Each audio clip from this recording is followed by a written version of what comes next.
안녕하세요. 황금 언니입니다. 오늘은 면역 항암제에 관련된 레포트가 나와서 그걸 같이 읽어보는 시간 가지려고 합니다. 제약 바이오, 키투루다 이후 누가 왕좌를 차지할 것인가? 그리고 키투루다는 면역 항암제의 일종의 하나고요. 일단 가장 지금 효과가 좋다고 나와 있는 게 키투루다입니다. 일단 면역 항암제를 이해하기 위해서는 그래서 면역 항암제를 이해하기 위해서는 우리가 면역 관문, 그다음 면역 사이클 이런 것들을 알아야 되기 때문에 거기에 대해서 제가 공부 좀 해봤는데 그거를 먼저 공유하고 이제 리포트를 읽도록 하겠습니다.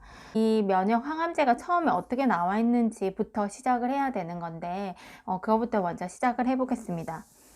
일단 우리가 암을 극복하는 방법으로 여러 가지 방법들을 하고 있는데 첫 번째는 외과적인 수술, 그러니까 암 덩어리 자체들을 이제 이렇게 떼어내는 이런 외과적인 수술, 그다음에 이제 방사선 치료 이런 것들을 하고, 그다음에 세 번째로 이제 약을 먹는 건데 이게 항암제입니다.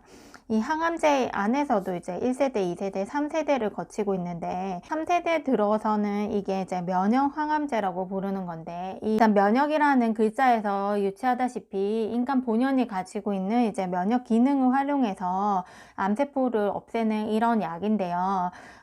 T세포와 암세포의 관계를 조금 알아야 되는데 일단 보통은 이제 병원군이 들어오면 T세포가 공격해가지고 그 병원군을 박멸시키거나 없애야 되는데 이상하게 T세포가 암세포를 공격하지 않는 겁니다. 그래서 암세포가 우리들 몸에서 이제 증식을 막 급격하게 증식을 해가지고 우리 몸을 망치는 건데, 그래서 왜 T세포가 암세포를 공격하지 않는지를 연구를 해서 이 T세포가 이 뭔가의 기능을 억제시켜 가지고 이 암세포를 공격하도록 만드는 이런 연구가 이루어지고 있고, 이런 게 이제 면역 항암제라고 부르는 겁니다.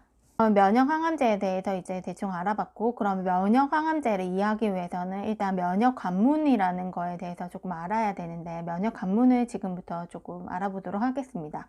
면역 관문은 여러 단계의 스텝을 밟아서 진행이 되는데 일단 첫 번째 스텝은 일단 암세포가 T세포의 공격을 받아서 암세포가 죽는 것부터 시작이 되는 겁니다. 그러니까 이게 이렇게 도돌이표 사이클 해가지고 이렇게 도돌이표 이렇게 돌아가는 건데, 어쨌든 T세포가 공격을 어째 해가지고 공격을 해서 암세포가 죽는 겁니다.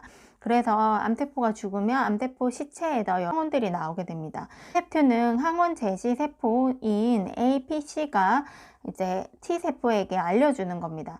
이제 이게 어떤 거냐면 MHC라는 물질이 APC, 그러니까 항원 제시 세포에서 나오고, 그러면 T세포에서는 CTR이라는 물질이 나오게 돼서 이거 두 개가 만나게 되면은 인식을 하는 겁니다. 이게 항원이구나, 항원들이 있구나, 이렇게 인식을 하는 거고, 이 인식만으로는 해결이 되지 않고 두 번째로 인식을 했고 이제 공격해라, 암세포를 공격해라라는 명령을 내리는 게 이제 T세포 활성화되는 과정인데요. 이 과정은 APC에서 B7이라는 물질이 나오고, 그 다음에 T세포에서는 CD28이라는 물질이 이렇게 만나게 되면은 T세포가 활성화가 되는 겁니다.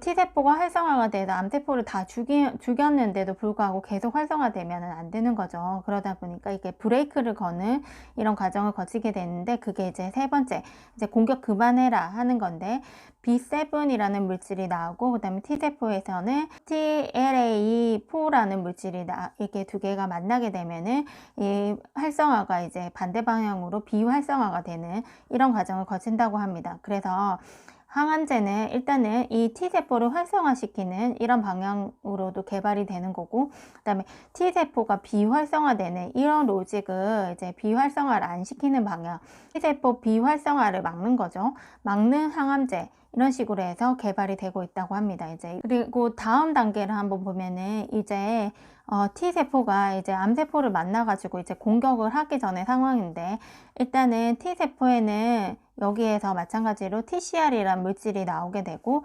암세포에는 MHC 성분이 나오게 됩니다. 그러면 이거 두 개가 만나게 되면은 얘가 암세포다, 이렇게 얘는 T세포는 인식하게 되는 건데요. 그래서 TCR과 MHC가 만나게 되면은 이제 T셀이, 그러니까 T세포가 이거를 암세포로 인식하는 겁니다.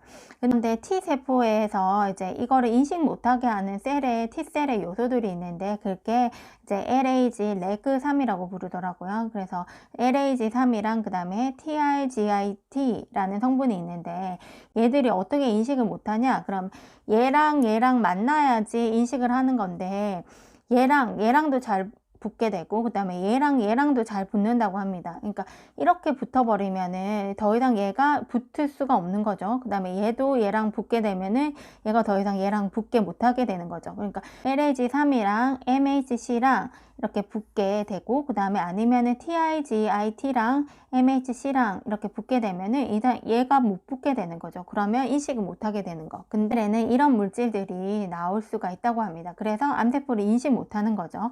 그래서 이제 인식을 못하게 하는 T셀의 요소들이 이렇게 두 가지가 있고 이거를 이제 나오지 못하도록 억제시켜라 이렇게 하는 약들이 개발이 됐는데 이제 보고서에 곧 나오겠지만 이게 옵티얼레그라고 부르는 약이고 그 다음에 이거는 티라골루마비라고 불리는 약이라고 합니다. 이 두 개를 개발을 해가지고 얘들이 나오는 거를 억제시켜라 이렇게 하는 항암제라고 합니다. 네, 이렇게 인식을 했어요. 그 다음에는 T세포가 PD-1이라는 물질을 내고 암세포는 PDL-1이라는 물질을 낸다고 합니다. 그래서 얘네 두 개가 만나게 되면 어떤 일이 일어나느냐? 암세포가 이렇게 말하는 겁니다. 아, 공격하지 말아라. 나는 정상세포야. 이렇게 하는 겁니다. 그래서 이렇게 두 가지 물질이 만나게 되면은 T세포가 얘를 공격하지 않게 되는 그런 로직을 밟게 되는데 그러면 아, 이거를 못 만나게 하면 되겠다. PD-1 쪽에서도 이렇게 블러킹하는 뭔가 얘랑 딱 잘 붙는 어떤 물질이 있으면은 얘랑 못 만날 거고 그러면 PDL1과 잘 만나는 어떤 물질 이렇게 해가지고 얘네들이 만나지 못하도록 하면은 T셀이 활성화된다 이렇게 생각하는 거죠. 그래서 이거를 블러킹하는 이런 물질들이 개발이 됐는데 이게 키트루다고 하나는 옵티보라고 합니다. 양쪽에 이렇게 이제 각각 방향에서 생각하면 물질이 두 개 있을 수 있겠죠. 이런 식으로 해서 키트루다랑 옵티보가 있는데 그러면 이 두 가지를 봤을 때 키트루다가 정말 효과가 뛰어나다고 합니다. 이제 사람에 따라서 완치까지 되는 이런 효과를 거뒀다고 해요. 그래서 키트루다가 이제 왕이다. 지금 현재 왕이고 이 왕좌를 누가 차지할 건가 뭐 이렇게 해가지고 이제 얘네 둘이가 이제 도전장을 내밀었는데 쭉 읽어보면은 이거에 대한 효과는 얘에 비해서는 좀 떨어진다 이렇게 말하고 있습니다. 그러면 아 얘도 되고 얘도 되게끔 그러니까 얘랑 이제 결합시켜 가지고 약을 넣으면은 얘도 안 붙게 되고 그다음에 얘들도 안 붙게 되는 거니까 더 좋은 거 아니냐 이런 식으로 해서 이렇게 결합시키는 약들 이렇게 나올 예정이라고 하고요. 다른 관문을 찾아서 이게 결합이 안 되도록 하는 약을 개발하는 쪽 이렇게 두 가지 방향으로 개발이 계속 이루어질 예정이라고 합니다. 그래서 쭉 보고서를 지금부터 읽어볼게요. 키트루다 이후 누가 왕좌를 차지할 것인가. 그래서 키트루다가 지금 왕이라고 했죠. 효과가 굉장히 뛰어나서 이제 왕의 자리를 차지한 건데 읽어보면 넥스트 키트루다 후보 물질의 성적 발표 시간. 그래서 2011년 여보이, 2014년 키트루다와 옵티보의 출시로 면역 항암제의 시대가 열렸다. 키트루다는 우수한 성능으로 휴미라에 이어 글로벌 매출액 2위, 항암제 매출액 1위 의약품에 등급했다. 그래서 쭉 읽어보면 되고 제 관건은 키트루다 이후에 어느 타겟이 면역 관문 억제제의 왕좌를 가져갈 것인가이다.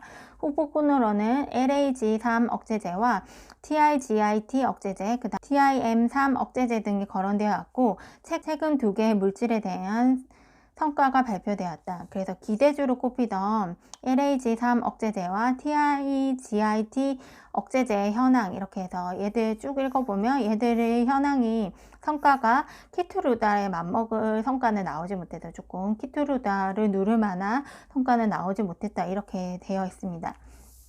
그래서 결론은 키트루다의 파트너가 되거나 아예 새로운 것을 찾거나 이렇게 되어 있는데 아까 말했다시피 키트루다랑 병행하는 방법 키트루다 플러스 TIGIT를 억제하는 약 이런 식으로 병행하는 방법으로 되는 거. 그래서 키트루다 병행 요번이 파트너가 되는 것이다. 키트루다의 최대 단점은 반응률이 낮다는 점이다. 일반적인 반응률이 20%에서 30% 알려져 있고 대장암과 치장암 환자에게는 키트루다가 전혀 반응하지 않는다. 얘들은 전혀 반응하지 않는다는 점. 그래서 국내에서 이미 다수의 업체가 머크와 계약을 맺고 키트루다와 병행 임상을 진행하고 있고 네오 이문텍과 매드팩도 NK맥스는 임의 우수한 결과를 발표했다라고 되어 있습니다. 그리고 두 번째는 새로운 타겟의 면역 관문 억제제의 발굴이다. 이거는 새로운 걸 발굴하는 거니까 이제 돈이 더 많이 들고 시간이 많이 들 수도 있겠죠. 그래서 이거를 하는 쪽은 빅파머들이 할 수 있을 것 같아요. 그래서 읽어보면 빅파머들이 이걸 하고 있는 건데, 기존 후보군의 기대에 못 미치는 성과를 내고 있기에 빅파머는 새로운 타겟에 관심이 높아질 것이다. 국내 업체 중 지노넨컴퍼니와 파맥신, 유한양행 등이 신규 타겟 면역 관문 억제제를 개발 중이며, 이들 모두 이번 AACR 2022에서 긍정적인 연구 성과를 발표했다라고 되어 있습니다. 그래서 결론, 즉 우리는 이제 투자를 해야 되는 사람 입장에서 결론을 살펴보면 되는데, 결론, 키투루다의 파트너가 되거나 아예 새로운 것을 찾거나 이렇게 보면은요, 키투루다의 독주는 지속될 것이다.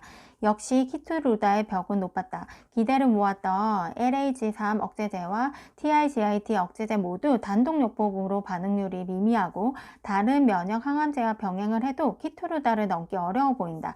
당분간 키투루다의 독주가 지속될 것은 명확한 상황에서 투자자가 생각할 수 있는 결론은 두 가지다. 첫 번째, 키투루다 병행요법으로 파트너가 되는 것이다. 세계 제1의 항암제에도 불구하고 키투루다는 반응률이 낮다는 단점이 있다. 암종에 따라 다르지만 일반적인 반응률은 20%에서 30% 알려져 있고, 대장암과 치장암 환자에게는 전혀 반응하지 못한다. 그래서 국내에서 이미 다수 업체가 머크와 계약을 맺고 키투루다 병용 임상을 진행하고 있다. 이 중에 네오 이문텍과 매드팩도 NK맥스는 이미 우수한 성과를 발표했다. 네오 이문텍은 키투루다의 반응률이 0%인 대장암과 치장암 환자 대상 반응률을 18%나 6%까지 올렸고, 매드팩도는 대장암 환자 대상 임상 1B, 2회 이상 반응률이 20%, 생존 기간은 15.8개월 등의 우수한 결과를 얻었다. NK맥스도 4기 비소 세포 폐암 환자 대상 반응률이 41.7%, 무진행 생존기간 6.2개월을 기록했다. 그래서 지금 이제 대장암과 치장암이 지금 반응률이 0%에 가까운데, 이걸 병행함으로써 반응률이 높아지는 거죠. 굉장히 반응률이 0에서 이제 이렇게 많이 올라왔다는 거는 굉장히 이제 의미가 있어 보입니다. 그리고 두 번째는 아예 새로운 타깃 찾기. 둘째, 새로운 타겟의 면역 관문 억제제 발굴이다. LAG3 억제제와 TIGIT가 억제제가 기대에 못 미치는 성과를 내고 있기에 빅파머는 새로운 타겟에 관심이 높아질 것이다. 이것으로 면역 항암제 보고서를 읽는 것을 마치도록 하겠습니다.